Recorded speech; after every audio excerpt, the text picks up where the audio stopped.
करने के खेल के मैदान पर ऑलराउंडर शुएब मलिक के बाद पीसीसी के साथ वाबस्ता मजीद 2 मेंटोर्स सकलैन मुश्ताक और वकार यूनुस बोर्ड से अलग हो गए हैं, जबकि साबिक कप्तान सरफराज अहमद और मिसबाहुल हक नेशनल क्रिकेट अकेडमी के लिए खिदमात सर अंजाम दे रहे हैं। डायरेक्टर डोमेस्टिक अब्दुल्ला खुरम नियाजी ने कहा है कि 15 रुकनी कमेटी ने 2 माह तक मुसलसल मशावरत के बाद डोमेस्टिक क्रिकेट का शेड्यूल और निज़ाम तश्कील दिया। इसमें तमाम रीजनल सदूर को शामिल किया गया। तजावीज़ की रोशनी में अहम फैसले किए गए। तमाम स्टेक होल्डर्स ने मुतफ़िका तौर पर इत्तफाक किया कि कायद-ए-आज़म ट्रॉफी में 6 टॉप टीमें शामिल रहेंगी, जबकि 2 टीमें हनीफ मोहम्मद ट्रॉफी से क्वालिफाई करके जगह बनाएंगी।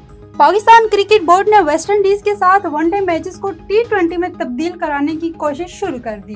पीसीबी के chief operator officer Sameer Ahmed Syed ने कहा कि आइंदा चंद माह के दौरान बड़े इवेंट्स होना है। हम टीम को मुख्तसर फॉर्मेट में मजीद मौके फराहम करने के लिए वेस्ट इंडीज बोर्ड से बात कर रहे हैं। उन्होंने कहा कि हमारी कोशिश है कि कौमी टीम को बैनुल-अक़वामी सतह पर ज़्यादा से ज़्यादा एक्सपोज दिया जाए ताकि खिलाड़ी आलमी मेयार के मुताबिक खेल सके। मज़ीद बात करेंगे कि पाकिस्तान टीम के फास्ट बॉलर हसन अली ने कहा कि बाबर आजम ने अपनी कारकर्दगी और रवैये से साबित किया कि वो इस दौर के सबसे बेहतरीन बैटर हैं। हम सब ने ही इन्हें किंग का लक़ब दिया है। पाकिस्तान क्रिकेट की सबसे बड़ी वेबसाइट क्रिकेट पाकिस्तान को हुसूसी इंटरव्यू में हसन अली ने कहा कि अगरचे वो बदकिस्मती से ट्रॉफी नहीं जीत सके, लेकिन पाकिस्तान के बेहतरीन कप्तानों में शुमार किए जाते हैं।